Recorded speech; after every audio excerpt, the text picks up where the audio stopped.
let it play for a couple of seconds. What's up, L? I'm gonna let it play for a couple of seconds, and then I'm gonna just let it start the stream right away.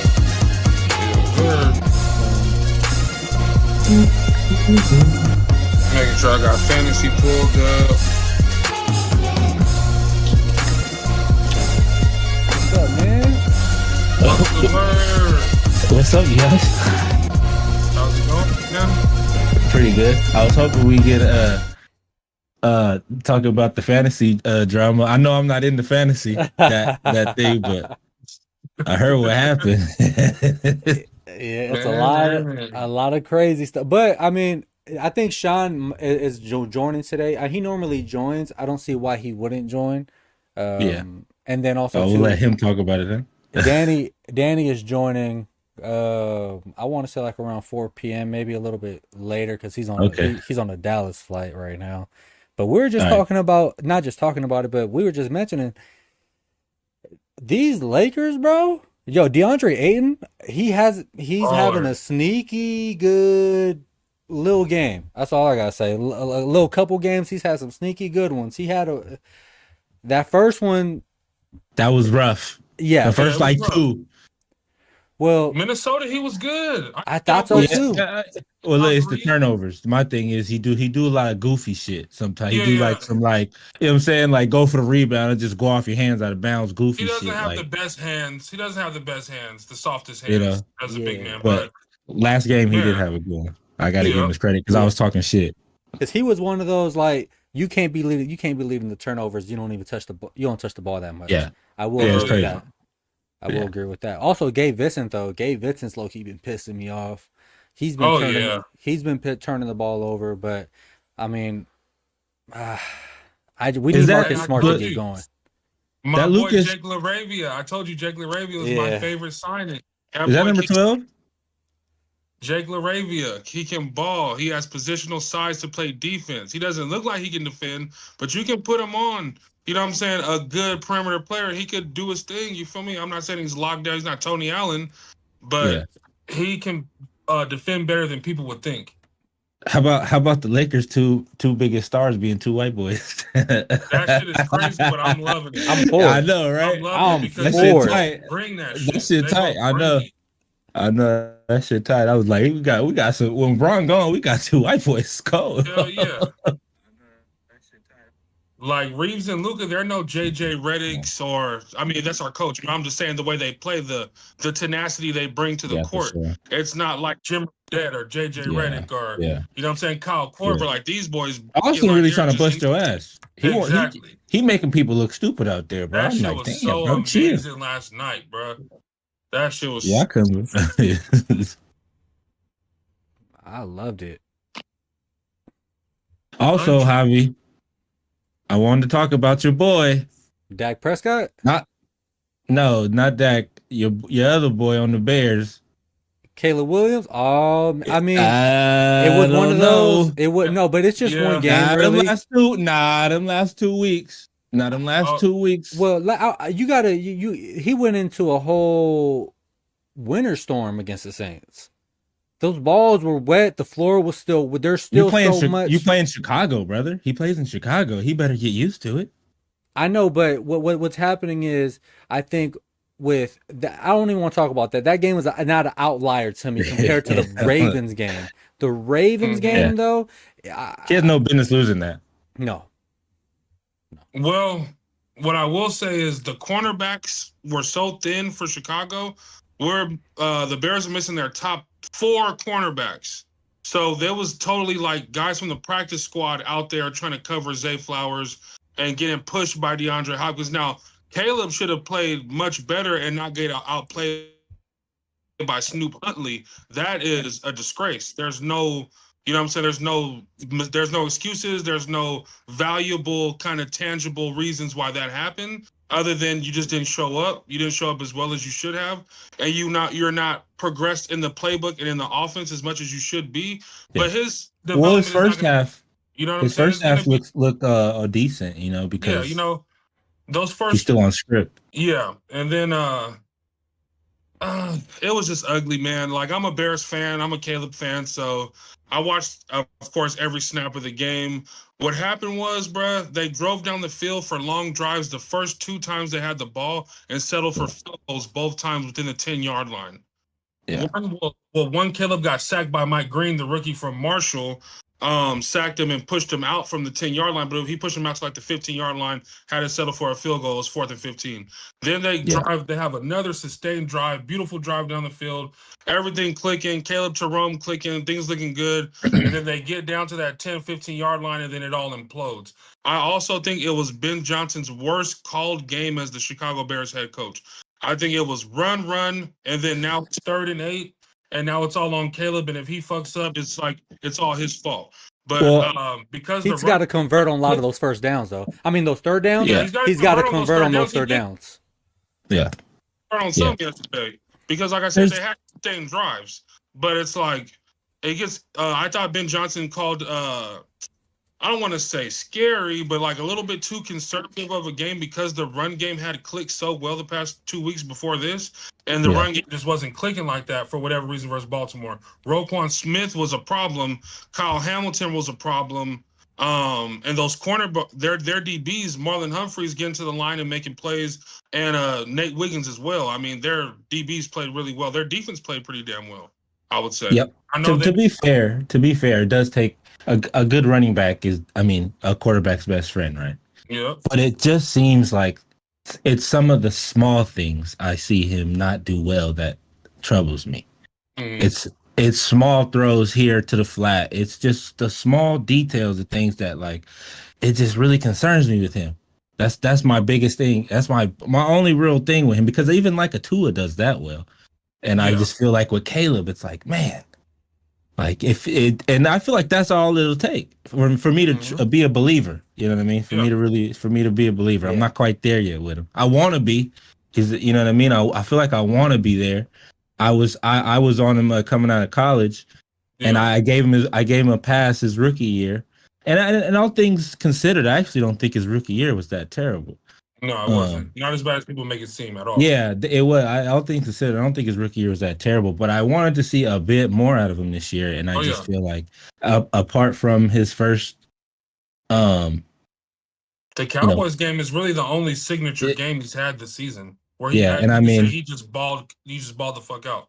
That's only the Cowboys game. And and that's hard to hang your hat on the Cowboys because of how bad their defense is. It's been choppy. It's been development. I've seen things that he was doing last year as far as taking sacks wise. He was the most sacked quarterback by far last year. He's not even close to the top of the league this year. So taking less sacks, learning his new coach's language and philosophy and how he wants things ran. Of course, it's a new coach. You want to impress upon him and do everything he's asking you to do. And I think sometimes, and Ben Johnson's even said, you don't want to neuter his superpowers too much, but he does need to learn how to play within the flow of the offense and play on schedule, which was at USC. I don't know. Lincoln Riley's offense had things so wide open. I think none of us that were big on Caleb knew, well, how is it going to be when things are tight in that pocket and when you got to throw that slant across the middle, but the receiver's covered? Is he going to throw a catchable ball and a catch and run ball? That's one thing Caleb is not doing, is throwing those balls that lead the receiver to get more yards after throwing the guy open, things like that. Like, but those things happen over time, though. You also can't have 12 penalties or however many fucking penalties that they had, but also they lead the NFL in penalties. The fact that they had that many and still split like the time of possession, they both had like 35 minutes of time of possession. That tells me the Bears were playing catch up, were playing better football, just had to play catch up. The penalties killed them, but if they just capitalize on those third downs, just a little bit better play from Caleb, they would have pulled that game out. But I tell you what, I look at his numbers. It's weird because his numbers for the game look pretty good, right? It was like 250, one pick. 250, one pick, and I don't think he had a touchdown. No touchdowns. He hasn't had a touchdown in the last in 2 weeks. Yeah, so he's been stuck on 9 for a minute. Yeah, that's not. But week 8.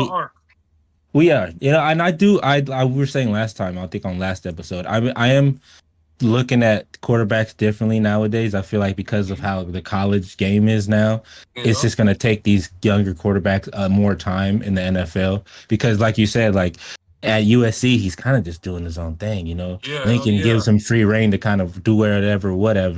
And It was life in the NFL is a lot different. That that oh yeah. that pass rusher runs a fucking 4.5, and Hmm. like Yeah, you can't get away with that, at like all. Mhm. you And the can't, quick, there were money in the quick game at USC. His both his years there, like yeah, very efficient in the quick game, and it just hasn't been there in the NFL.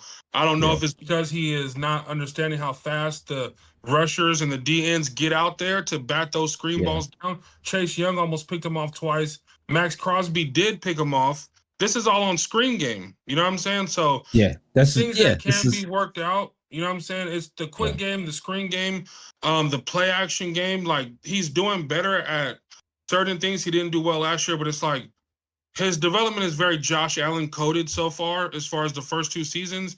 And Josh was from Wyoming, a big old project. Caleb, we expected more polish out of, and I'm still a huge believer. I'm not selling my stock no time soon, but I do need to see something that makes me say, okay, this is what it's all about. This is where we're headed. This is what we're gonna look like, you know, for the rest of the season and going into next year strong. I think that's what I'm really looking for. Ben Johnson's been saying at every press conference, we're going to play our best football in December. We have to get these wins through October, November, so then we can really take off in December where we're going to have everything clicking. So I trust that. But people are disappointed in Caleb this week and the Saints week, which I understand. But the Saints week, the rushing attack was so proficient, you can't really fault them for having pedestrian numbers. But this week, I'm a little been. well, I that might be think the scouting you know report though. yeah, Ben Johnson, to me, I see no creativity. I seen Really? heavy reliance on Manungai because he just had his first big game, and Swift just had his first good 2 games back to back. I seen a heavy reliance on that. Then I seen like, all right, Caleb, now do something because the run game didn't do anything for 2 plays. All I'm looking for next week is for more creativity on second down, 2nd and 7, 2nd and 8. Where's the flea flicker at? I'm not saying do the flea flicker every game, but where's that creativity at that we know Ben Johnson's capable of? To me, sometimes it feels like, damn, does he not trust Caleb all the way to really? Oh, well, I, I I don't I don't think he does, to be quite. And I kind of, if you look at his body language on the sideline, Yeah. he's a bit frustrated. And Mm-hmm. again, I think that comes with a lot of the sort of lack of attention to Yep. detail in the small things that he has here and there that I think are really frustrating Ben Johnson. Yeah, I think he's also trying to look for an answer in that run game, which is why he's just continues to fall. Continues to try to look for that. Yeah, I mean, you don't have what Mm-hmm. you had in Detroit, but Yep. That's what I was gonna say. he's not giving up on it though. You know Well, what I'm saying? if teams goes into these games and just say, "Listen, you're gonna have to throw the ball, Caleb. We're gonna stack the box and make you and stop the run and make you throw the ball." If Caleb runs into that wall of a stacked box and no run game, and they're just gonna be like, "Go be amazing." It's gonna be a rough season for him. Yeah, you can't rely on Caleb Williams to do the same thing that Because that's what they were Jared doing. Goff That's what did. they were doing for. That's what they were doing. They did that against the Chargers while the O line was out. Any team that you smell blood, where if they Mm-hmm. don't have a real good run game and the quarterback might be a little shaky, they're just gonna pin their ears back and say, "Hey, beat us in the air." Yep. Yeah. I feel It's like the surgical things. yeah, I feel like he does have a Oh, little bro. bit of confidence in Caleb though. I do. What makes me think Yeah. that is because if you're so confident in trying to get your run game going to free up a lot of these things you're trying to do in the pass game, that tells me you're confident in Caleb to get you those third downs. But if he just doesn't do it though, or if the play calling Mm-hmm. just isn't good enough to get guys open, that's just kind of you gotta have to bite the bullet on that. Like if Yeah. I knew I had a quarterback that couldn't do it, I wouldn't even put him in that third down position to begin with. Yeah. But because I know I Yeah. got a quarterback that can do it, but he is treating him a little bit like Goff. Like Caleb is more than Mm-hmm. just the arm. In my opinion, like Goff is an Yep. elite arm. I don't know. I mean, maybe IQ I might be just, shortchanging him just a little bit, but I stick to my guns when I say Caleb Williams is the best quarterback that Ben Johnson is coaching so far. Oh yeah, Really? they Over have a Jared chance. Goff. Yes. Yeah, I would say so. Especially Yeah. talent wise. Now up here wise is what we're figuring out right now. Yeah. That's what has us all like saying the things that we're saying is because we don't know if Caleb up here, as far as his football acumen, how he digests his complex playbook. Like Ben Johnson and them have said all offseason, all training camp, this is not a cookie cutter playbook. This is not an extension of his college playbook or anything like that. This is not air raid. This is not pistol. This is not spread them out. This is pro style creative concepts that we're trying to run the ball and have explosive play down the field. That's Ben Johnson said that from day one, and they said they're going to put a lot on him. They're going to break him down as a quarterback and build him back up. So it's like I knew the progress wasn't going to just be like this. I knew it would be up and down, topsy turvy. But I'm just waiting on that. I'm Caleb Williams. I'm a future, franchise changing quarterback. I'm waiting on that performance this year in Ben Johnson's offense because, the Cowboys game it was almost 300 yards. It was 3 touchdowns. It was this, it was that. But a lot of that came, once you had the flea flicker go for 80 yards down the field and you got Rome kind of throwing, I don't know if it was Diggs or Bland off of him and having the streak down the field wide open. Like none of those things have happened again since the Cowboys game. Like there hasn't been no big trick plays. There haven't been no DBs just falling on their ass and leaving Rome open. Everything's been very contested, and for some reason, right now when it's contested, Caleb's just not just throwing it in there, just getting it right where it needs to be, and giving them some room to work with. He's trying his best. You know what I'm saying? He has a lot he has to digest as a quarterback, but I'm waiting on that game that says, I'm that guy. I'm that Heisman Trophy winner. I'm that #1 overall pick, and I'm going to take this franchise where we need to go because you can have the best coach you want. If Caleb doesn't produce this year and then goes into next year and is shaky, they're going to Ben Johnson ain't going nowhere. So they're going to start looking for, okay, Ben, who you looking at? What's it looking And that's like? not Ben Johnson's guy either. You know what I'm saying? When a new coach comes in, if that's not his guy and he's not performing the way he wants to see him, like you said, Ben's not going nowhere. So they paid him all that money. He's one of the highest paid coaches in the NFL as a rookie head coach. He's led you to 4 straight wins. He's kind of changed the culture. Caleb needs to take the reins and say, okay, a coach can take us so far, but I'm the quarterback. Like, I'm going to take us way over the top. I'm just waiting on that game so far. You know what I'm saying? Because the Cowboys game, Ben Johnson called a amazing game the whole way through. And Caleb had wide open receivers to kind of throw to and just had to make his reads and get it done. And then the Cowboys defense doesn't tackle very well. So even when he wasn't Cowboys don't do nothing when he wasn't throwing guys open, guys were just falling off dudes' waist and they were still getting those yards. You know what I'm saying? So I'm waiting to see it. I'm hoping I'm going to see it here pretty soon because if it don't happen for the rest of this year and they just grind themselves to 7 wins based off the run game and the defense getting turnovers, the narrative is already bad on him because people, for whatever reason, don't like him as far as, the national media wise, but that's a bunch of bullshit. We know that, but that shit's going to start seeping into that locker room, into that organization. And if he doesn't start having some, I'm that guy games, which I know he has it in him, but he has a lot he has to process, man. Ben Johnson did not bring a simplified offense over here. When Jaden Daniels, had that amazing season last year, it was because old boy brought college to the NFL and made his reads very easy. The offensive coordinator, I always forget his name when we get on the podcast. He used to be the head coach at Texas Tech, and he was the offensive coordinator at USC a couple years ago. Lane Kiffin. No, not Lane Kiffin. Fucking, he's a Big 12 guy, Texas guy anyway, but that guy brought Cliff Kingsbury. Oh, yeah. He brought college to the Commanders offense to make it very easy for Jaden Daniels to make one read. It's not there. Is your second read there? Is your check down there? If none of those are there, run. Very college-like. Made it very simple for him. Ben Johnson did not do that for Caleb. He gave him something like a crash course in playing quarterback the right way, the way I want to play it.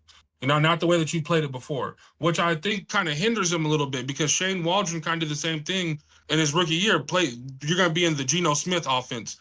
Play this offense like Geno Smith. And it's like, well, is anybody ever going to say, let's do what got him here? Who Eberflus was his coach last year, right? Yeah, the head coach. Is he he's the coordinator For for Dallas. for yeah. Well, that explains it. Since Dan Quinn But I left, just we ain't didn't had get shit. going. We Yeah, ain't had shit. But I mean, Caleb was throwing that bitch like 35 times a game, bro.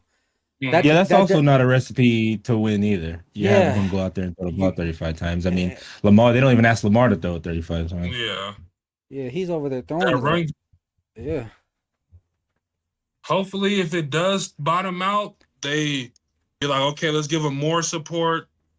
Maybe a new running back. We still don't have that one cut, get up the field running back that works wonders in Ben Johnson's offense. He needs a one cut, get up the field, you know, middle zone read, hit the A gap kind of running back, and he just has not had that because that's just not what DeAndre Swift does. The rookie Manung guy, you know, he's starting to pick up some juice and he can do that, so to speak. But, you know, he's used to having Jahmyr Gibbs and David Montgomery, and then you got Penei Sewell, the best offensive tackle in football out there. Like, you got tight ends who block. They used to bring in Doug Kramer, extra 6 offensive linemen to play fullback. They tried to do that a little bit with Ozzie Trapillo this week, and it didn't work like that. So Ben's trying to bring a lot of that Detroit over here to Chicago, but it's all going to take time. I don't really mind them being 4-3 after going 0-2. No, now they're 4-3. So just take it from here. They got Cincinnati coming up. I need the boy to kind of show something. I just need Caleb to show something. I need Ben Johnson to show his offensive How juice. many how many wins how many wins you need in the NFC to make the playoffs? You need at least 10 wins? And the NFC North, Well, that's the Green Bay's problem. got that sold, yeah. You have the Packers and the Lions. Yeah. So it's gonna take like 10, 11 probably. Because you know the NFC yeah. the NFC East is already like splitting 9 wins every Yeah. year, 9-10 wins every year, Mhm. and somehow they always seem to get 3 people in there. They always seem to get three Yeah. people from the NFC East in the playoffs. So the NFC is a stacked division. Like NFC is a stacked it's way more. conference. I'm trying to put it in my head who could be that third wild card. Because it's not going to come from the NFC South. It's just Tampa and everybody No. else sucks, right? Yeah. Pretty much. Panthers have a better record. NFC West, you have the Rams and the Niners. The Niners, Cardinals. maybe. The Cardinals, how many? The Cardinals, I haven't watched a single Cardinal game I this think year. Cardinals are I know about the 500. Seahawks are doing well. Oh, the Seahawks are doing well. You're right. Yeah, I know the Yeah, Seahawks. so they're probably not going to make it. Like they're always stacked with really good season teams. Yeah. You know, they don't have no good championship contenders really, other than like 2 compared to the AFC. For real. You're just like stacked with championship You got contenders. the real contenders over there. Yeah. Yeah, man. So as far as to put a bow on the Bears thing for right now, we just need to see some more. Caleb had a stretch last season in his rookie year. It was the Jaguars in London. It was the Rams in LA. It was the Panthers at Soldier Field. And then it was someone else. And he put together the best 4-game stretch of his career, even to this point. I would love to see what that looks like in Ben Johnson's offense, where he just goes on a run of having great games. He was throwing consistently for 300 yards and having 2, 3, 4 touchdowns each of those games. And that's his rookie season. That's where he got all his numbers. The beginning of the season, he wasn't putting up no numbers. And in the end of the season, he wasn't putting up no numbers. But he had like this 4 to 5 week stretch where he was just killing shit before everything kind of fell off the rails for them. So Yeah. I'm looking for something like that. They got Cincinnati, Minnesota, and Pittsburgh as their next 3. So, And that's all tough games. Cincinnati's a tough outing now. yeah. Pittsburgh's been a tough outing. Then who's the last one? Minnesota's right in the middle of those 2. Oh, I think that defense, but they should have Minnesota. I don't know about those next. I don't know about Cincinnati. I don't know about Pittsburgh, but Pittsburgh, yep. Yeah. So we'll see. They got the whole AFC North. They got Cleveland coming up too. So we'll see what that's looking like in those next 4. Hopefully they can at least split them 2-2. And then Ben Johnson said we're taking off in December. The day after Thanksgiving, they have the Philadelphia Eagles on one of the first national free broadcasts of a NFL game on Black Friday. Anybody can watch it for free from anywhere they're at across the whole globe. So that'll be a big game. A lot of eyeballs will be on that game. It'll be nice to see him start really taking shit over by the time we get over there while picking up some wins in the meantime and looking pretty solid. I mean, 4-3 isn't awful. 4-3 is not. It's not a death especially after sentence. starting 0-2. Yeah, it's not a death You know what I'm sentence. saying? So that means plenty of time. you won 4 out of your last 5 games. That's a positive. Yeah. With a new coach and a young quarterback and a running game that hasn't really been there only but 2 weeks. So you got something going. You just can't. They just can't let the outside noise infiltrate that building in that locker room. As long as they stay together and he starts playing and making his guys believe, well, shit, we got Caleb, we're gonna win. That just was not there yet. You feel me? Like the Ravens, Lamar, can't fake that. Yeah, Tom Brady. It don't matter. We got Josh Allen, Andrew Luck, all these great quarterbacks there. You can tell their team believes. Even Justin Herbert, they're like, shit, we got Herbo. We gonna put the ball in his hand. He's gonna throw for 300. He's gonna have 3 touchdowns. He's gonna run the ball if he needs to. You can tell that the Bears have not took that corner of belief in we got Caleb, we're good. It's like, oh shit, we need to run the ball. Defense needs turnovers. It needs to be a collective for us to really be successful. Instead of, well shit, we got Caleb, we got that guy back there behind the center, so we're gonna be fine. That's not there yet, and I just want to see that at some point, before the season is over. So next season they have some momentum and try to really make the playoffs, really make some noise. What do you guys looking forward to this? Or was there anything that you guys saw from last week's game slate that impressed you? I mean, shit. For me, it's just some great running back performances this past week. Yeah, I mean, Indianapolis Colts, just the addition of Daniel Jones, bro. Like, at some point you think like it's just gonna stop. Like, there's no way. I didn't believe in him till they walked in the fucking SoFi and beat the dog shit out of us. I didn't think we was gonna win another game after that ass whooping. I said, and God Jonathan Taylor believe for MVP. He's killing Saquon's pace from last year right now. Do we have an update on Saquon's injury? Oh, a groin injury. Groin. Do we have an update on Saquon's injury? Yeah, oh shit. It's not. I don't think it's going to be anything serious. Huh? He didn't finish that game. Nah, it was Tank Bigsby finished. But from the tweet that I saw from one of the beat writers on the Eagles, it doesn't seem like it's going to be anything crazy. He could have returned if he wanted to, but they just kept him out because it was already. At first, it was categorized as a hamstring, and then he ended up posting later that night it was a groin injury. So they just kind of just decided, what? Yeah. And I think they got a bye coming up, so it might just be one of those things, Yeah. Okay. Yeah. See, fucking. I know you guys seen Cam's Scatterbug. I was about to say, get well soon. We just talked about that shit last week. Man. Damn. We talked about it last week. We on this podcast we said the way that he runs, but Jackson Dart put him in a tough position. Jackson Dart threw that bitch in between 3 defenders, one behind him, one in front of him, one run right next to him. He landed. I don't even almost look like on somebody's ankle behind him. Yeah, it almost like he got when you get like tackled going backwards, and I think his leg was just planted in the ground, and it just fucking. That's all bad, dude. I seen a thing on the Chiron said it was a dislocated ankle, and I'm like, that's what they said. Yep. That looked like he snapped his fucking leg, but I guess exactly, bro. If it's a dislocated ankle, I don't know. I don't know. We'd have to get a doctor on here, but that sounds a lot better than a broken leg. Oh yeah, it's not. The diagnosis sounds better than what we looked at. Yeah, because that was rough. I was like, I didn't even know when I saw it the first time.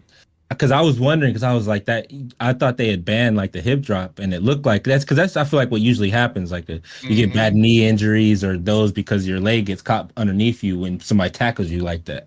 But I didn't see if that's the kind of tackle it was. Hell yeah! I didn't want to watch it again. I was like, I'm good. How do y'all feel about a running back winning MVP for the first time in forever with Jonathan Taylor? I think Saquon should have won it last year, but yeah, I'd be happy. I was hoping Saquon won. I thought Saquon should have won it last year. But yeah, I think Jonathan Taylor as of now for sure. I mean, yeah. As much as as good as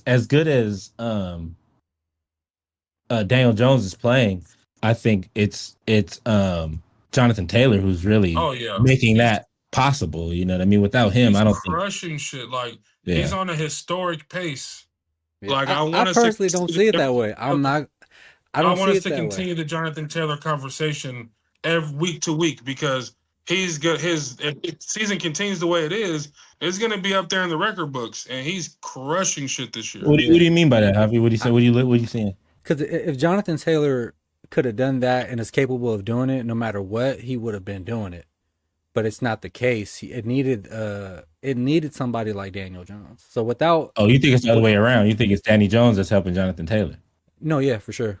I thought that from the beginning. The moment Daniel Jones was on the Indianapolis Colts, I've always told everybody that will listen, this is going to make Jonathan Taylor so much better. Daniel Jones is a quarterback like they have. I even said this on our first episode. Our first I mean, episode that is didn't happen with Saquon. no, but no. But what I'm saying is for this particular offense, they got the offensive line, they got the weapons, they got everything that they need except the quarterback. And we've seen Daniel Jones at his best. When he was at his best, he was a top 5 elite quarterback on the years that he was at his best. So now coming into this Colts situation, the way that I seen it was, you're coming into already a team with an offensive coordinator who was killing with Jalen, who was looking for their Jalen, which is why they have Anthony Richardson, and everybody was going crazy. But the way that I saw it, because I watched Daniel Jones for however many years because of the Cowboys and Giants games. But the way that I looked at it is, Jonathan Taylor has not had a season where he looked amazing like the running back he's supposed to, up until the point where he had Phillip Rivers as his quarterback as a rookie. And the way that I seen Daniel Jones, I'm like, he's gonna have the same kind of impact for Jonathan Taylor. And it's just, he does not make a mistake. Like he can under pressure, but he's not under pressure. That dude is back there. He's Danny Dimes. He's cool as a bitch. He doesn't have to rush anything. You give a big tall, quarterback with a big arm. You give a quarterback like that time, he's gonna make it happen. You know what I mean? I think a big part of that was why it was so bad for him in New York, because he just never had the time, never had the old line there. It's tough for me because the way I see football, it's kind of like an inside out, kind of like basketball, where it's like an inside out kind of game, where I feel like the quarterback, even the best of quarterbacks, always benefit from a running back.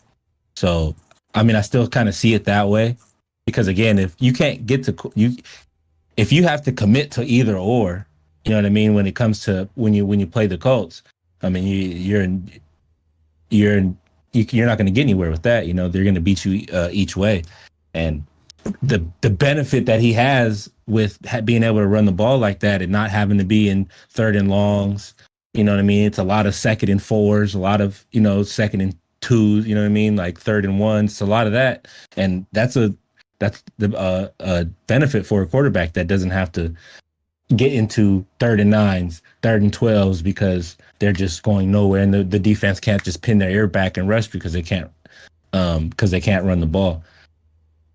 Yeah, so I hear you, but I still see it that way, I know. I see it the exact reverse. Anytime that the running game is a great running game, I think it's because of the quarterback that's there. It's crazy. So you're a Jalen Hurts fan? Oh no, yeah. Okay. I am not gonna shy away from the fact that I'm a Jalen Hurts fan, because that dude. You want someone at your quarterback position that doesn't turn the ball over, that always passes it to the open man, that seems poised. Sometimes he seems like he's not poised, but for the most part he is. He makes almost the right decision every time. That's what you want. I think Daniel Jones is a good poised quarterback. I thought it was good when he was in New York. I just thought it was a tough situation. I mean, New York is just a tough situation, Yeah, for like a Jalen Hurts, like you want for a quarterback, if you're an organization, not even thinking about just quarterbacks in general, just an organization, you want to build around the ultimate game manager, somebody that can win you games with his arm, with his mind, and at the same time, when it's not working for him, somebody that can just win you games and it can look ugly. Doesn't matter how you. That's why I press the fact that Dak Prescott forces too fucking many passes, and this last weekend we seen the 2 interceptions were his fault. We couldn't get the offense going. Our defense sucks, but we know that. We know that. So he knows going in, he's not going to get many chances. Yeah, I mean, the best way to kill an offense. I mean, it's complimentary though. The best way to kill an offense is a bad defense. No, yeah. And the best way to kill a good defense is a bad offense. No, yeah. But it's just he does this regardless whether it's in a situation or not. Like I would have expected him to do it. I would have expected him to do this last week as well. Force passes. I was really hoping you guys beat the Broncos. I was really hoping you guys beat the Broncos. I was really hoping too. He disappoints me all the fucking time. I started him over Bo Nix. What could have given me my win against Danny, and Danny is probably going to beat me because I started Dak Prescott. I believed in my guy, and this is what happens. What did Dak give you? How many points did he give you? 6 points. Damn, that's rough. Bo gave me 23. And he was on the bench? Daniel Jones gave me 23. On the fucking bench. you started Dak Prescott over Daniel Jones? The reason being is because I need to hear that. Dak Prescott is playing close, if not just a little bit above his 2 MVP seasons that he's had. And I made mistakes. I've had him for both those seasons on my fantasy team. And I made mistakes by playing the matchups and not believing in Dak. And I lost those games. This year so far. That was a matchup game, yeah. This year so far, I've lost 2 games because I didn't play Dak. So now I'm figuring, you know what? Fuck the matchup. I got to go with Dak. And then my third game I lost, but now because I played Dak. Like, damn. Yeah. That's a rough situation. I've been there fantasy wise. I ain't gonna lie. The last 2 years I ain't played fantasy. It's been nice. I might get back. I think next season I might be back. I'll see. It's been nice just to enjoy football and not have to stress every Sunday morning or Saturday night who I'm gonna start and play and all that. But this year, it's also nice too to because I know you guys always have the conversation regardless, but it's because you guys are at the shop, so you guys can have these conversations. Yeah. It's nice being able to have this kind of just being able to talk about football. So I've been enjoying this part of the of fantasy football, probably more than just fantasy football on its own, because normally I miss out on all those conversations because I'm not at the shop that. Yeah. So hey, you tell you what, you want to make a trade, that's where you need to be at. Yeah. No, yeah. The deals go down in the shop. I'll be like, damn. It's all. Yeah. Oh, and Danny's lucky. He just traded Scatterbo. Traded him. He just traded Scatterbo, and he was saying I was when you told me about it, I was like, damn, it seemed a little rough, but I like the return he got for it. But I was like, man, Cam is, he's having a phenomenal year so far, and he's like, yeah, he had a little bit of buyer's remorse, but not anymore. No, when that injury happened, I called him and I said, Joe, Cam just broke his fucking ankle. He's like, shut the fuck up. I'm like, no, he broke his fucking ankle, and we were just like, wow, the fucking luck he's had, Yeah, that is insane. Yeah, that is crazy. We talk about it in the shop how it's almost it's a detriment because Danny didn't really ever watch football until 2-3 years ago. No, yep. And how when he got into fantasy, he didn't let none of his biases. He didn't have no biases because he didn't watch football, and so he really just picked by the numbers and what looked good. And here, me, Cash, and all these dudes, CJ, we watch football our whole fucking lives. Think we're these fucking smart guys, and we can't do fucking shit. This motherfucker done won 2 Super Bowls already. I'm not saying he's ignorant, but ignorance is bliss. Ignorance is bliss. Yeah, it is. He don't have no. And I can't help it, bro. When I'm a Charger, bro. I can't help it. I pick up I'm like, he gonna go crazy. I'm gonna grab all in the fourth because nobody know who he is. I'm grabbing the backup tight end because he might have a sneaky good week one year. I'm just like, I can't help it, bro. Hey, you would have been on. I'll do vindictive shit. You would have been on this year though. I know. I drafted one year. This was when Devontae Adams was on the Raiders. I drafted Devontae Adams just so Cash would have to live with me having a Raider that beat him in fantasy. Oh, there you go, right there. Here he is. Here he is. I picked up Devontae one year just to fuck with Cash, bro. On some hater shit. That's the best. That's the best. It is the best. Had that nigga's player. It was hilarious. I remember when the year that one of the last years you were in, I picked Justin Herbert because we both thought he was going to have an MVP year that year. Oh, yeah, it was terrible. That was That was 23. And the only reason why I got him is because I knew if I didn't get him this round, L was gonna get him. I had to get him. Oh I yeah, couldn't let it. bro, and I drafted literally right behind you that year too. And I Yeah, just said, bro, this mother every time, bro. It I was a couldn't. couple guys right before me. You got. I'm like, bro, this is Yeah, bullshit. I hated picking behind you. I couldn't let an MVP go to L. This is the way I thought about this year too. Right before I had Cash, I was right in front of Cash and right behind Cash. So on the Yeah. on the turn, it came to me. I looked at Cash's roster and I'm looking. Oh, he don't have a Well, tight end. did I'm taking did we Travis play each Kelsey. other in the Super Bowl that year Yeah, before that in yeah, 22? yeah, Yeah, yeah, that's yeah. yeah. Because we played each other in the Super Bowl the year you won. Yeah, I almost fucking had it. That was the That was year my Walt traded me Aaron Rodgers. yeah, that motherfucker. It is Walt's fault I lost. You goddamn right. It is. Bro, I was so mad at him. I remember being like, bro, you traded Hobby Aaron fucking Rodgers. Are you done? What's the matter with you, bro? What? He Yeah. gave, I'm like, nigga. Oh my, yeah, I remember that. And that's why I fucking lost. You fucking right. Aaron Rodgers. You fucking right. And then that 2023 season, you're right. And Herbert had a terrible year. And Yep. I was like bottom 3 team that year too. I was like, that was the last time I played fantasy was 23. Bro, and my whole roster was hurt by like week 4. I had fucking Montgomery when he was a starter, he died. I had fucking I don't know, all my receivers ended up I had like one good receiver and that was it. I was like, fuck, this shit over. I ended up having to trade. I had the Bills running back. I ended up having to trade him to try to salvage my season, but it didn't work. Who was the Bills running back at that time? CJ Spiller? It was Cook. I had Cook. Oh, James Cook? Oh, He okay. wasn't the starter actually. I think he was actually the backup. Oh, this bitch. What up, Danny? This bitch. Yes, sir. We're just talking about you getting lucky with Cam Scatterbo. Oh yeah. This year's been a real blessing for me, trading guys Okay. away, hurt. Like, Yeah, that was crazy. I can't believe you just traded him. We were just saying that like you had that buyer's remorse. And then yesterday happens, and I'm like, bro, this guy, he can't keep getting away with it, man. He can't keep getting away with it. I know, man. I don't know. Yeah, I can feel it. I don't know what it is, bro. But yeah, I've been blessed this year. I just feeling like my year. Cash, you might be muted. No, you can hear me? Oh, yeah, I hear you. Yup. Yeah. What's up, y'all? What's up, What fool? up? Where the Hey, I wanted to ask y'all because you, who was it? Javi, you said you feel like the quarterback, like, you said something about. Like the quarterback compliments the running back more than anything. Okay, so my question is, what's the running situation in Houston?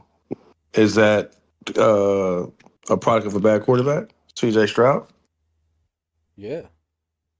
No, stop it. That he's like, isn't he like the second most? Isn't he like the second or third most sacked quarterback in football right now? Yeah, they've been trying to get that offensive line right for the last couple of years, but when you don't got a guy Bro, stop. CJ Stroud is a he's good not. quarterback, really good. You're crazy. He had the one rookie year, and he's hit a wall ever since. He couldn't do anything. He's hadn't done since. I He know. hasn't done nothing since. I understand, but quarterbacks go through that. You can't off a down year just all of a sudden throw a quarterback away. Yeah, Down all things considered. I didn't say throw him away, but the running game ain't working because of him. I think compared to the other way around. Would it help if they had Joe Mixon? Would it help more to your point, L, if they had Joe Mixon, where you said the running game kind of complements the quarterback compared to the other way around? Well, I think the run game is a mix. The run game is a mixture. It's not. You can't look at the run game and isolate it to just the running back. If you look at how bad that O line is, I don't know who's gonna have success there. Derrick Henry fucking couldn't run on that O line. Yeah, and all they have is Nico, right? Yeah, and Nico he's been hurt. Yeah, and he's been in and out all season too. Again, when these teams get in these situations where they know they can't run the ball because their O line isn't there, these teams they just pin their ears back, and it's quarterback really has nothing. You've seen it with plenty of quarterbacks. Plenty of Hall of Fame level quarterbacks. Like they have down running back years where the running back's not so well, their numbers go down too. I see it. Yeah. I get it. It's not like it's not valid. I mean, I don't hold CJ Stroud in that kind of same conversation that we talk about like younger quarterbacks that are like I hold CJ Stroud kind of like in that right below Trevor Lawrence category. I don't think CJ Stroud is You think Trevor's better than CJ Stroud? I think Trevor's better than CJ. I think Caleb. I think Jaden. I think Justin Caleb? Herbert. I think. Hey, I'm glad you said that. I'm glad you brought up Caleb because I was gonna ask you, Asian, what's up with Caleb, bro? Yeah, He's we ass. just talked. We spent like 20 minutes Yeah, on we him. spent Oh like 20 yeah. minutes on it. Oh man. Man, it was rough. You feel me? It was pretty rough, bro. He got to get better at the small stuff. He's got to attack just 1 + 1 = 2. 1 + 1 don't always equal scramble around and try to throw the ball downfield somewhere and get hit and all that type of stuff. So he's taking less sacks, but he's just not as accurate as he needs to be. He's even less accurate this season from a completion percentage standpoint than he was as a rookie. So I think that's just digesting a new offense. Just I don't know, figuring it out, man. He's just got to keep climbing, man. Got to keep grinding. They're 4-3 after being 0-2, so they won 4 out of the last 5. So I think anybody will take that. He just has to play better, flat out. We need to see some. We need to make some more believers out of more people. He has to do it. It's on him. I got a quick question. Everybody here is a Laker fan? Yeah. 1,000%. Okay, everybody here is a Laker fan. How do you feel with Luka Doncic leading or rebounding? He leads our team in rebounding with 11.5. Austin Reeves leads our team in assists and 9.7 assists. Bro. Nigga with 51. That's beautiful. I'll take it. Trey You LeBron, gonna crash the boards like that? Trey LeBron and put who in there with those two? Sheesh. You need a You gotta big. get rid of You need a big. You can't trade Luka LeBron though. That's the crazy part. Who would take Jokic. LeBron in the last 2-3 years You of his can't. career? Yeah, it'd be a Like tough. Cleveland or something? Where would he go? If there were a deal to be made, if somebody would talk, I would like to see LeBron for OG Anunoby and Mitchell Robinson as a deal. I think that would help the Lakers. Like that would be the final Knicks. pieces that this team would need. To the OG? Knicks Didn't they just I pay him though? I don't think it's something that could happen. I don't know yeah. the salaries, how the salaries match up and all that. Yeah. But just saying like that framework of a deal where you get a premium 3-and-D forward, a wing, someone who could guard 1s, 2s, 3s, and 4s, and you get a rim protecting vertical lob threat big man. I think that's the recipe for this team just taking off completely. Yeah, well, Luka's amazing. Reeves is amazing. Like they're not going well, I nowhere. think those guys are going to be good. I think with the Lakers, I do find it a bit troubling that DeAndre Ayton isn't the guy. And I was talking shit, and I've been critical, and he's played pretty well the last game. So, the first two was a little shaky. He had a good one against Minnesota, was all right. The turnovers kind of upset me, but he looked good against Sacramento. But I think that's really where the key is going to come is he going to really step up defensively and rebounding wise? Because we need a what do you call it? Like a hustle man, you know? We need a kind of a garbage man who I don't think I don't see that. We don't have a garbage man. Yeah, we need it looked pretty Khalid. with these guys going 50. Yeah, bro, you need a garbage man. And I don't know if it's a case where Aiden's not capable. I think he's capable. I think it's a want to more than anything. Like he thinks he's a star still. Yeah, that's what I'm saying. We talked about that in the shop. I'm like, DeAndre Ayton wants to get the ball in ISO and clear out. Like that's what Ayton really wants to do. And it makes me so mad. Like he wants the ball and just wants to fucking go in the low post and score 30. Like, brother, that's not what we brought you. You catch lobs and grab rebounds, brother, like and protect the rim. And I think Hayes is gonna can be that, but you know, he's a little limited. Yeah, I like Jackson Hayes in small spurts. Yeah, right. Yeah, and I think you can maximize him that way. DeAndre Ayton right now through 3 games this early is at 15.7 points and 9.7 boards a game. I mean, with another shot creator coming back in LeBron, another facilitator coming back with Bron. I mean, he has more people to spoon feed him. They're encouraging him. The team chemistry around him. They're trying to keep him locked in, keep him ingratiated into what they're doing. As long as we do that. And yesterday, you seen real hustle out of DeAndre Ayton. I don't know if anyone caught that. No. He was actually busting this last game was hustling down the court, hustling on defense, trying to do everything he can to help his team be successful. And I think as long as he does that, he's got 3 facilitators to just spoon feed him easy looks. You saw that with that steal. On that steal, he made sure he hustled down the court. Was the first one down there to get the bucket off of that. I think it was Austin Reeves' steal. That's all I'm looking for. So Yeah, I can see it. Like I said, yeah, it's not that I don't think he's not capable. I just want to see that's like, okay, this is what I'm going to do. He's willing. And I think we can get somewhere with that, especially if we have Austin and Luca damn near averaging 40. He is What so does far. Austin Reeves need to do to make the All-Star team this year, Danny? Does he need to keep playing like he's playing now? So what That's you it. think? You think more than 25, more than 7 assists, good efficiency gets him in there in LA this year? Oh, I mean, yeah. the West is tough, man. The West got a lot of good players. Yeah, So you know it's that. tough. It's He can tough. average That's what I was So asking. asking. especially at a 2 guard, he'd have to be close to 30. So yeah, around 27. Yeah. 27 and 7 gets him in. Yeah, he has to Are be you- something close like that. You're maxing him out. The West is who? Austin? Yeah. Are you maxing Yeah. him out? Bring him back. I feel like Yeah. you have to. I You feel like have you have to, to. yeah. Because You he took have a pay to. cut last time. Yeah. He took a you pay have cut to. last. So it's like you got to do it. You got to give him all You his got to bread take this care of time. him. But you got to think, the Lakers declined to give LeBron an extension. Yeah, so So- Bron's money's coming off. Yeah, Unless Bron's they work money is something coming else off. out. Unless they and- work something else out. Yeah, But Bron's gonna have to figure it out next year. Like, you're gonna either, I don't know how many. I think he only has one more year left, so he's either Yeah, gonna have he's to make a still- decision time in that LeBron's he's gonna retire or go playing on somewhere an else. expiring contract. First time in Bron's career that he's played on an expiring deal is this year. Yeah, Ever. yeah, ever. Yeah, that's crazy. So that's I ain't gonna lie, tradable bro. contract. That's a I want trade him- and a buyout if need be, or that's a fucking show that you're still that guy and be a third team All NBA guy and see what we can do. See what we can make shake. Shit. I don't want to see Bron back this year. I really don't. I know it sounds This year crazy. or- I don't, bro. I don't want to see it. I don't want to see it. No, I feel I you. just don't. I think every Laker fan We need Bron, bro. Like we need Bron. No, I understand, trade but we his need ass. Bron. I mean, yeah, trade him, season. trade him, but we can't win without him on the court. If we don't trade for him, he needs to be on the court. Yeah, it can't just be like don't Well- bring Bron back and don't add nothing. Well, Then I- what? do you Yeah, like feel we that can't way? do that. We can't do Why do you that. feel like that? Is it because he's a leader? He's still LeBron James at the end of the day. He's still gonna give you 25. He knows how to play basketball. He might not be the best defender, but He's he a good knows how to switch still play defender. basketball. He still makes our team better. Bron's If still we a can good get- switch defender. If we can get a little bit more athletic on the wings for defensive wise, man, because I Yeah, feel I'm like Waiting on that's on what you that really rookie. need through that Western Waiting on the Conference rookie, gauntlet in the yeah. playoffs. You need guys who you need athletic guys that can guard.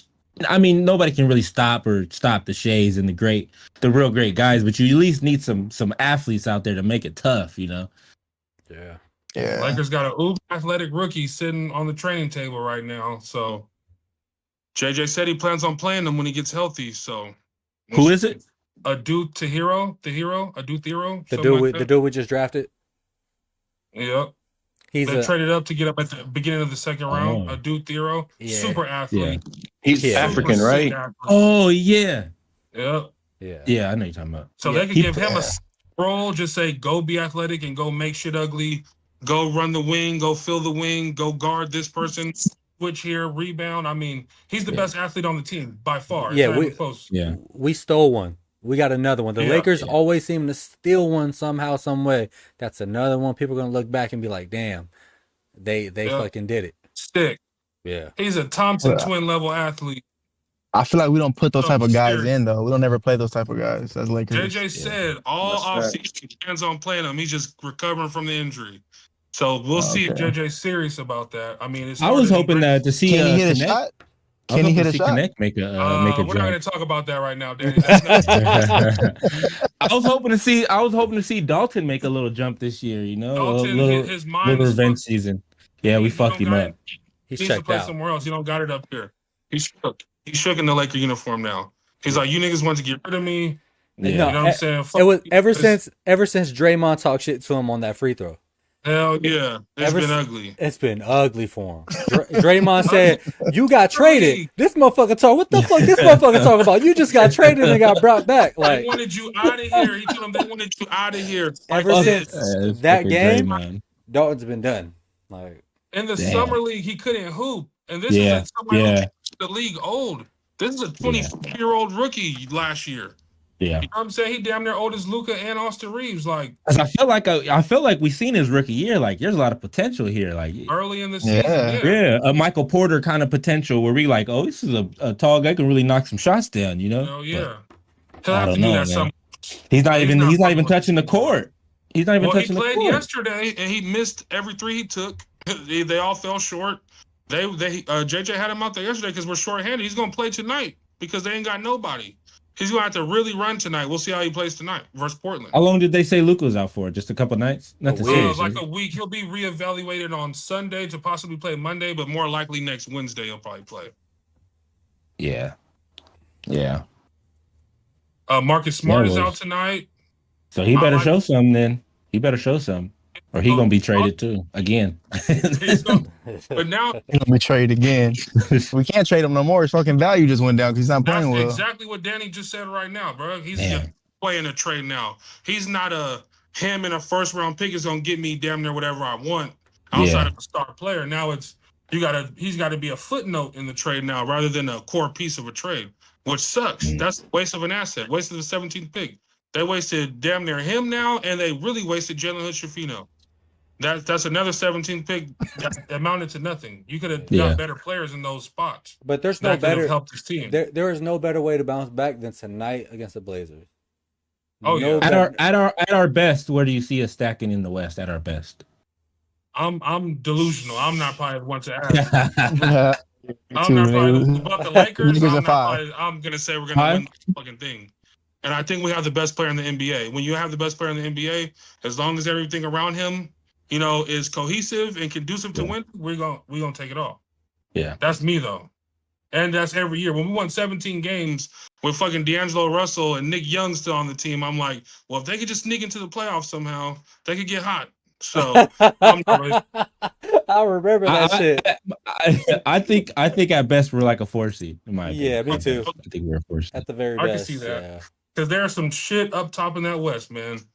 Yeah, I still think OKC is gonna be up there. Yep. I hate to say it, but Golden State might surprise some guys this year. They look good. I hate to say it. I know. I don't want to, bro.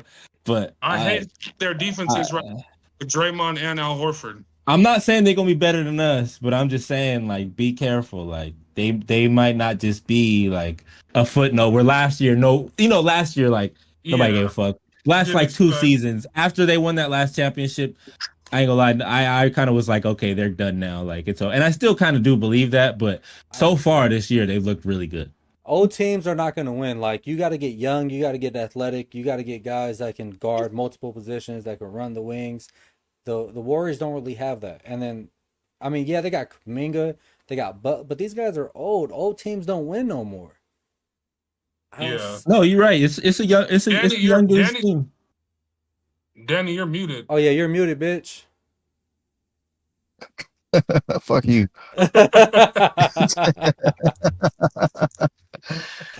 Nah, there's no way, bro. The best player 6'2". Niggas are way too big now. You see the Rockets. Shortest nigga 6'7". Yep. Yeah. And a super athlete. The Rockets are all big too. They're all 6'7", tall. They're all shortest guy. dumb athletic. The fucking Dallas got 3 7-footers coming up starting. 3 7-footers. It's crazy. Kyrie's not gonna be back this year, is he? He'll be back this year. They're saying like January-ish. Yeah, he'll be back. Maybe after All-Star. Yes, seems a bit soon, no? All-Star. They're practicing. He's just not doing the contact parts of their practice. He is out there dribbling and shooting and shit. Yeah, that seems a bit. That seems fast. Maybe it's his ACL, right? What was it? The ACL? Yeah, right. Yeah. Oh, I'm thinking it's an Achilles. That's what I'm thinking. It's an Achilles. Oh, I'm like, Tatum had the. But they're saying Tatum gonna be back sooner than expected too. Here in Boston, shooting the ball around and participating in little parts of their practice he can participate in with an Achilles. Yeah. So that's pretty crazy. Yeah, Halliburton don't got a boot on no more. No. Like, these niggas but he game ready in January. That's just crazy, bro. I know. That seems crazy. Game ready in January. Stem cells. Yeah, I guess. Yeah, they going to get that good shit. Bro, damn. Okay, so if it's the ACL, then yeah, he should be back there. I can see that in January. Has everybody in the chat seen Wemby this year so far? Yes. They're 3-0. He looks like fucking unstoppable. Unstoppable. KD at 7'4". Yeah. He's forced to the rim like Giannis does. Like he's But the really man did a win. attacking.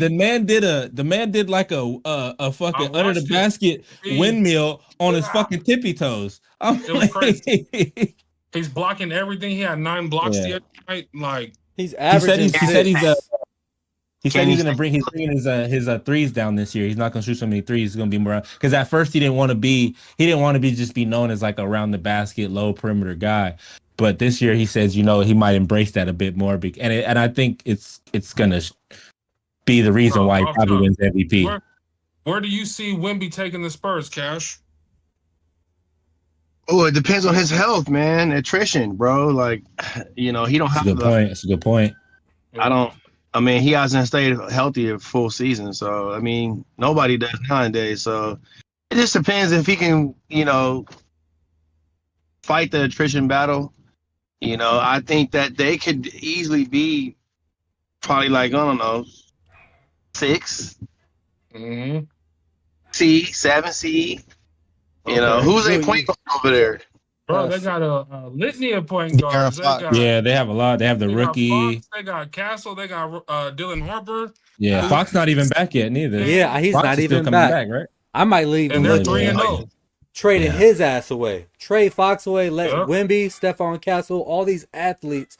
Fuck De'Aaron Fox, bro. Just stay young. I ain't gonna lie. They stay young. Yeah. I say like year 4, like 4 more years. Young. Oh my god. Yeah. 4? I don't think it might not take that long, man. We have to see how this year planned out. I think it might be next year. Does everybody think they should stay young rather than cashing in some assets for a superstar and doing a short-sighted move that every team always does? Yeah, they don't need it. They don't need it. They don't need it. I don't think low-key the Rockets should have got KD. I think that's gonna mess with their chemistry, low-key. But we'll see. I agree. That's how you become OKC. That's the only way you become a juggernaut, a young juggernaut like OKC, where it looks like that's what happened with Denver. Open. I don't think so though. I think Houston. I think KD plays. He's such like a utility knife that he's just gonna come in when they need a bucket. Like, give me the ball when y'all really need a bucket. Like, he's gonna allow the teams to do whatever they want. The young guys run up and down, shoot. But when it's like that fourth quarter, they need a bucket and they can't find one. Here, KD. Like, here, that's just the problem they had last year. That's what they needed last year. I love Houston's acquisition of KD because they didn't give away none of their prime assets. You didn't give away Ben Thompson or Jabari Smith, or you didn't even lose Tari Eason in that deal. You gave away Jalen Green, who's, still developing, kind of redundant, more of just a score. He's a 6'3" Nick Young. Like, provide much else. So let me ask you, so it doesn't provide. Is Phoenix a lost cause? Need, you know what I'm saying? They keep Reed Sheps in that deal to keep developing as a shooter, a playmaking point guard. You know what I'm saying? So I think they kept their best assets. When you trade for a great player and you don't cash in everything and turn in everything to the other team, bro, I think KD fits in so seamlessly anywhere because he can both shoot. He doesn't have a problem with any of the basic fundamentals of basketball, and he's mastered most of them.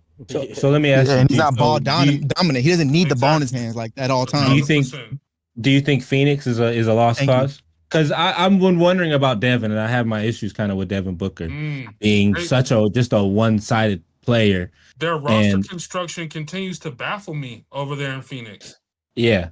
And I just feel like the amount of talent and the people that Devin's had around him, for him not to, he made the one finals with Chris Paul, but outside of that, but outside of that, he missed the play. He was one and done the year before. The next year after that, they were one and done, and this last year they missed the playoffs altogether.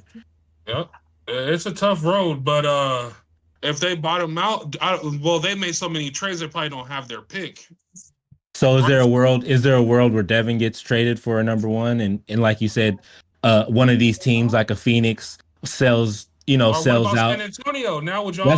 That's what I meant to say. Yeah, what if a team like San Antonio cash out for Devin Booker? Would you see? Because it just looks like Phoenix is spinning their wheels here, and Devin, I think he's a good talent offensively. And I could see him going somewhere and being good, but like we were saying before, like, is that one of those guys? Because he's not like you. I don't think he's one. I don't think you can necessarily put him in the same category as the young guys who's kind of running the league now. He's a bit older than them. He's like more like Jason Tatum's era, right? Like, I know maybe even before that. I know Hobbs is a Devin Booker guy from. Are you cashing in some of those San Antonio Spurs assets for Devin Booker? No. It's a copycat all the way league. Around, no? Yeah, no, all the way around though, because I'd rather keep the guys that I have, let them grow. You don't need veterans. You don't need a star player to win a championship in today's game. It's starting to become a coaches league, low key, because they need guys that can go out there and do all these things compared to a guy that can just go out there and get you a bucket or get you a play. It used to be it used to be a players league with the Kobe's, with the Iversons, with the Duncans, with the Shaqs that can just dominate games when they wanted to, or even just like just recently, when you had LeBron and Dwayne, you had these big threes, players were dominating. Now it's about schemes and systems. Now you're seeing young athletes. Almost busted my ass. Young athletes are winning games. You need young the way athletes. the CBA is set up now, you can't really build those stacked rosters like that. You got to build them young these days. This season's been lit. I think the NBA. There you go, fellas. I'll tap back in.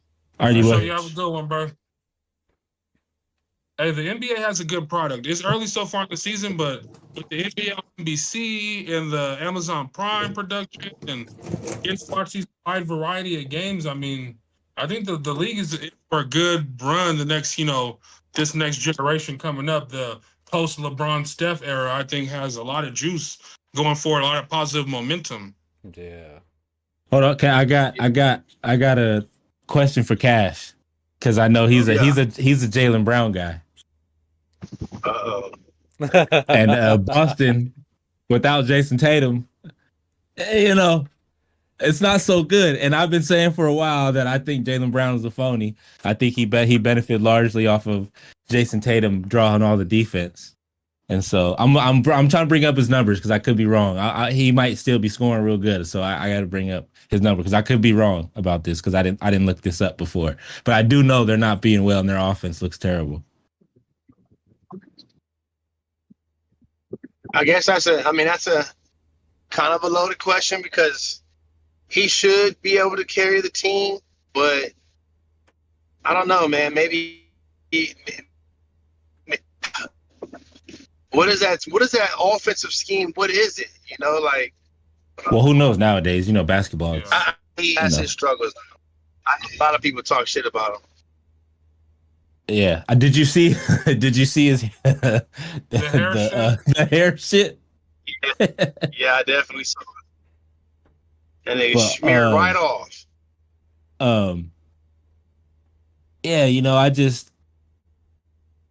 I was never really convinced with him. I thought he was a good 2. I never thought he was because I when they first paid him all that money, I thought it was going to come back and bite him eventually. Well, as of right now, he's averaging 29. Yeah, he just had a 40 ball. They lost though. 49%. Right. So it's just him doing good and everybody being ass. What I'm looking at now. Yeah, he is surrounded by a lot of offensive guys compared to like well-rounded type of players. He's just surrounded by smaller players too. So, but that team. So he's scoring well. But Boston might be doing what you should do when your franchise players hurt. Try to be competitive as you can be. Yeah. And try to get that draft pick as high as possible. Try to get you a nice top 10. When David Robinson goes down and the Spurs are like, what are we going to do? Well, we end up with the first pick. We end up with Tim Duncan. Yeah. When your star player goes down, your franchise goes down, and this is the year to do something like that. If Boston plays their cards right, they end up in the lottery. They get some lottery luck. I mean, the top of this draft this year is one of the best you'll see. Especially that top 3. I mean, they got the top 3. If you guys ever get a chance to hop on YouTube and look at these 3 boys at the top of this draft coming up, I mean, it's giving Bron, D Wade, and Carmelo low key this year. No, yeah, there's some names out. Deep I don't know draft. if they'll be future MVPs. You know what I'm saying? And future Finals MVPs and all that shit. I can't. I like that. But I'm talking 3 perennial All-Stars, 3 like 10-time plus All-Stars. Darren Peterson is already projected to go first amongst everybody pretty much right now. So his hype AJ Dybesta and BYU is like T-Mac. He's favorably compared to Tracy McGrady in a favorable way, not a poor man's, a favorable comparison to T-Mac. And then we got little cuzzo, Cam Boozer. I mean, he's everything you want in a franchise player. Just a winner, won at every level. dominated Peach Jam. Never just doesn't lose. And he's already at Duke last night. I think it was 24 points and 23 rebounds, if I'm not mistaken. His first game, 34 points, 13 rebounds. Versus quality competition, too, by the way. Like, Cam Boozer, the real deal. The real fucking deal. Is that Carlos' son? Yeah. And he, another... The league is about to be all NBA kids. I swear. The league, bro, I swear to God, half the league already, I feel like, is like NBA kids. And, man... It's a you don't see that in NBA too much anymore. Mm-hmm. You don't see like I'm saying the like the poor kind of grew up in the projects kind of kid. Hungry. They're still around. They do come up, but nowadays, if you don't have the money to put your kid in AAU and travel around the country and play basketball, it just seems like, man, you're just priced out.